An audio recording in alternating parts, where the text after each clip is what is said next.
तो दोस्तों आखिरकार बहुत अरसे बाद आज जेके एसएसबी का एग्ज़ाम हुआ और ये है उसका क्वेश्चन पेपर। और इस वीडियो में हम आपको इन क्वेश्चंस के आंसर्स बताएंगे। दोस्तों यहाँ पर मैं ये आपसे कहना चाहूँगा कि अगर आपके एग्ज़ाम में ये क्वेश्चन पेपर होता तो आपको क्या लगता है कितना टफ था या कितना ईजी था। तो दोस्तों मैं आपको इन क्वेश्चंस के आंसर्स बताऊंगा, लेकिन उससे पहले दोस्तों आपको खुद ट्राई करना होगा, आपको खुद नीचे कमेंट सेक्शन में लिखना होगा इन क्वेश्चंस के आंसर। देखते हैं कि आपको अगर आपके एग्जाम में ये होता तो आपको इनमें से कितने क्वेश्चंस आते। तो दोस्तों सबसे पहले हम कंप्यूटर सेक्शन के क्वेश्चंस लेंगे। तो आपकी स्क्रीन पे मैं क्वेश्चंस पढ़ूंगा। What is the primary function of graphics tablet. आपको बताना था कि ग्राफिक्स टैबलेट की जो प्राइमरी फंक्शन है वो क्या है। तो चार ऑप्शन है आपके पास। Displaying images on a screen, scanning documents, capturing handwriting sketch and graphics, या फिर प्लेइंग वीडियो गेम्स। तो दोस्तों अपना अपना आंसर लिखें, देखते हैं किस किस को इसका आंसर आता है। ग्राफिक्स टैबलेट की प्राइमरी फंक्शन क्या है। तो इसका जो सही आंसर रहेगा दोस्तों वो था part C, capturing handwriting sketches and graphics. तो आई होप कि आपने इसका एग्जाम में भी जिन्होंने आज दिया उन्होंने सही आंसर इसका लिखा होगा। तो हमारा जो दूसरा क्वेश्चन है कंप्यूटर सेक्शन से, which view in Microsoft Word allows you to see how your document will look when printed. आपको बताना है कि माइक्रोसॉफ्ट वर्ड में वो कौन सा व्यू है जो आपको दिखाता है कि आपका डॉक्यूमेंट कैसा लगेगा जब आपको डॉक्यूमेंट प्रिंट करना होता है। तो चार ऑप्शन है आपके पास, outline view, print layout view, web layout view, या फिर ड्राफ्ट व्यू। शाबाश दोस्तों आंसर लिखिए, क्या इसका सही आंसर है। तो इसका जो सही आंसर था दोस्तों वो था part B, print layout view.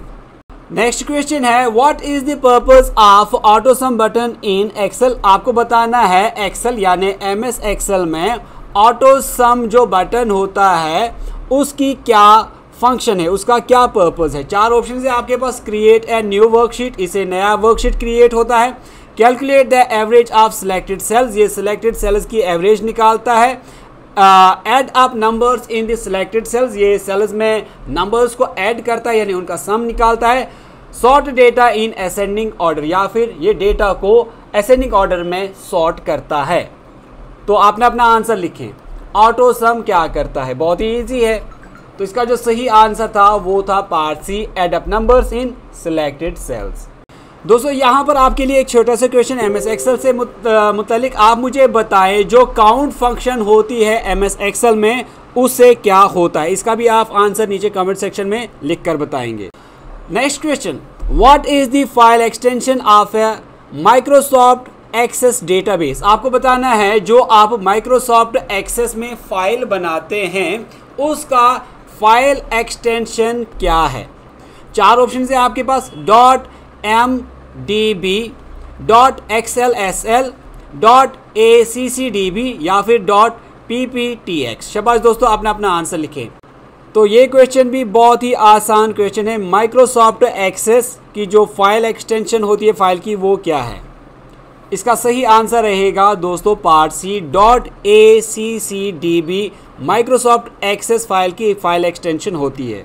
दोस्तों याद रखें कि फाइल एक्सटेंशन आपके फाइल नेम में कुछ ऐसे लेटर्स होते हैं जो आपकी फाइल नेम के बाद डॉट करके आते हैं। जैसे यहाँ पर accdb जो है जो कि माइक्रोसॉफ्ट एक्सेस का फाइल एक्सटेंशन होता है। इस फाइल एक्सटेंशन से ऑपरेटिंग सिस्टम को पता चलता है कि ये किस प्रोग्राम की फाइल है। इसी तरह दोस्तों यहाँ पर ये भी याद रखें .pptx ये पावर पॉइंट की फाइल एक्सटेंशन है।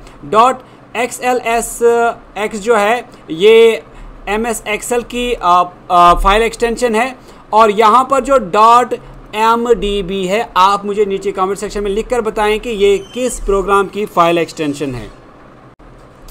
Next question, which of the following is used to protect email communication from unauthorised access. आपको बताना है नीचे दी गई ऑप्शंस में से वो कौन सी ऑप्शन है जो आपके ईमेल कम्युनिकेशन को प्रोटेक्ट करती है अनएथोराइज्ड एक्सेस से। 4 ऑप्शन है आपके पास, POP3, SMTP, HTTPS या फिर एन्क्रिप्शन। शाबाश दोस्तों, अपना अपना आंसर लिखें। कौन सी वो चीज़ है इन ऑप्शंस में से जो आपके ईमेल कम्युनिकेशन को, जो आप एक दूसरे को ईमेल सेंड करते हैं, उसको प्रोटेक्ट करता है, उसकी हिफाजत करता है, बचाता है उसको किसी अनएथोराइज्ड एक्सेस से। तो इसका जो सही आंसर आएगा दोस्तों वो रहेगा पार्ट सी, इनक्रिप्शन। दोस्तों POP3 यानी पोस्ट ऑफिस प्रोटोकॉल 3, ये एक प्रोटोकॉल है जो कि रिमोट जो सर्वर होता है उससे ईमेल को रिट्रीव करने में, उसको रिसीव करने में इस्तेमाल किया जाता है। उसके बाद है SMTP। इससे सर्वर्स के दरमियान में मुख्तलिफ तरह के जो कम्युनिकेशन रूल्स हैं उनको सेटअप किया जाता है और इसकी फुल फॉर्म है सिंपल मेल ट्रांसफ़र प्रोटोकॉल। इसके बाद है HTTPS यानी hyper text transfer protocol secure. दोस्तों इसका काम भी होता है डेटा को इनक्रिप्ट करना, सिक्योर करना। इसका मेनली काम होता है जो वेबसाइट्स होती हैं, जब वेबसाइट से डेटा ब्राउज़र तक आता है तो उस डेटा को सिक्योर करना, उसको महफूज करना, उसको इनक्रिप्ट करना ताकि उसको अनएथोराइज्ड पर्सन जो है उसको एक्सेस ना कर पाए। इसके बाद नेक्स्ट कंप्यूटर से रिलेटेड क्वेश्चन जो हैं ये क्वेश्चन नंबर 36 से स्टार्ट होता है, क्योंकि क्वेश्चन जो हैं ये मिक्स्ड पैटर्न में पूछे गए हैं। तो क्वेश्चन था system software acts as a bridge between hardware and dash software. आपको बताना था कि सिस्टम सॉफ्टवेयर ये एक ब्रिज के तौर पे काम करता है हार्डवेयर और किस सॉफ्टवेयर के दरमियान। ऑप्शंस थे management software, processing software, utility software या फिर एप्लीकेशन सॉफ्टवेयर। तो इसका सही आंसर था पार्ट डी, एप्लीकेशन सॉफ्टवेयर। तो सिस्टम सॉफ्टवेयर जो है ये एक ब्रिज के तौर पे काम करता है हार्डवेयर और एप्लीकेशन सॉफ्टवेयर के दरमियान। Next question, flash drive is popularly known as. आपको बताना है फ्लैश ड्राइव को हम आम तौर पे किस नाम से जानते हैं। ऑप्शंस हैं माइक्रो प्रोसेसर, रैम, रोम या फिर पेन ड्राइव। तो अपना अपना आंसर लिखें दोस्तों, बताइए कि फ्लैश ड्राइव को हम आमतौर पे किस नाम से जानते हैं। सही आंसर है इसका दोस्तों पार्ट डी, पेन ड्राइव। दोस्तों जब हम रोम की बात करते हैं तो रोम जो है ये एक मेमोरी होती है और ये परमानेंट मेमोरी होती है कंप्यूटर की, और इसके बाद रैम जो है ये वोलेटाइल होती है, ये नॉन परमानेंट मेमोरी होती है कंप्यूटर की। नेक्स्ट क्वेश्चन था which key on a window keyboard sets to full screen mode in most browsers. आपको बताना है विंडो कीबोर्ड पे कौन सी वो की है जो कि ब्राउज़र को फुल मोड पे लाती है। ऑप्शन है आपके पास F1, F10, F11 या फिर F12। शाबाश दोस्तों, अपना अपना आंसर लिखें। तो इसका जो सही आंसर रहेगा दोस्तों वो रहेगा पार्ट सी, F11। नेक्स्ट क्वेश्चन है in A3 cell edit equal to A1 plus A2 refers to. इसका मतलब है अगर आप MS एक्सेल की सेल A3 में है और वहां पे आप लिखते हैं equal to A1 plus A2, तो इसका क्या मतलब है इनमें से। तो ऑप्शन है आपके पास, तो जब आप A3 में ये लिखते हैं तो इससे क्या होगा, A1 और A3 का जो एडिशन है वो A2 में डिस्प्ले हो जाएगा। A1 और A2 का एडिशन जो है ये A3 में डिस्प्ले हो जाएगा। A1 और A2 का एडिशन जो है ये A3 में डिस्प्ले नहीं होगा। A2 और A3 का एडिशन जो है ये A1 में डिस्प्ले होगा। तो बताइए क्या होगा जब आप A3 में is equal A1 plus A2 लिखते हैं। तो सिंपल सी बात है, तो इसका जो आंसर रहेगा वो रहेगा पार्ट बी, यानी जब आप ये लिखते हैं ना ये वाला एडिशन की फॉर्मूला A3 में, तो इससे A3 में इन दोनों का सम आ जाएगा, ऐड आ जाएगा। नेक्स्ट क्वेश्चन जो कि जीके से आया था, which country has been recently hit by tropical storm Adelia. आपको बताना है एडेलिया जो कि एक ट्रॉपिकल स्टॉर्म था उसने किस मुल्क को इनमें से हिट किया, यानी कौन सा मुल्क इससे मुतासिर हुआ। ऑप्शन है आपके पास क्यूबा, साउथ अफ्रीका, ऑस्ट्रेलिया या फिर इंडिया। शाबाश दोस्तों, अपना अपना आंसर लिखें। स्टॉर्म एडेलिया। तो इसका जो सही आंसर रहेगा दोस्तों वो रहेगा पार्ट ए क्यूबा। दोस्तों इसके अलावा इसने मैक्सिको और यूनाइटेड स्टेट्स को भी इफेक्ट किया था। दोस्तों एडेलिया स्टार्म ने क्यूबा को 28 अगस्त 2023 को हिट किया था। नेक्स्ट क्वेश्चन पूछा गया था जम्मू कश्मीर की जनरल नॉलेज से रिलेटेड क्वेश्चन था। Jammu and Kashmir government is to declare which lake as eco sensitive zone. आपको बताना है कि जम्मू कश्मीर गवर्नमेंट जो है वो किस लेक को, किस झील को इको सेंसिटिव जोन डिक्लेयर कर रही है। ऑप्शन है आपके पास मानसर लेक, वुलर लेक, डल लेक या फिर निगीन लेक। शाबाश दोस्तों, अपना अपना आंसर लिखें।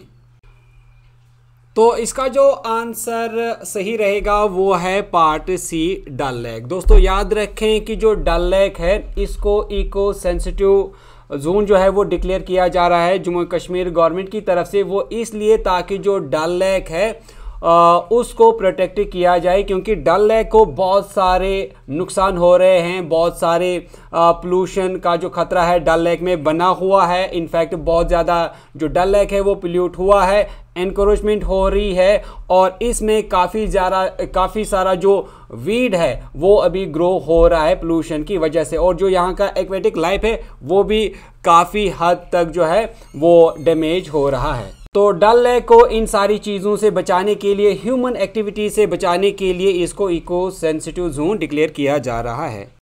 नेक्स्ट क्वेश्चन है जो कि पावर प्रोजेक्ट्स के बारे में पूछा गया था। क्वेश्चन है consider the following hydro power projects which states where they are have been installed. आपको पावर प्रोजेक्ट्स के नाम दिए गए हैं और साथ में स्टेट का भी नाम दिया गया है। आपको बताना है कौन सा पावर प्रोजेक्ट किस स्टेट में है।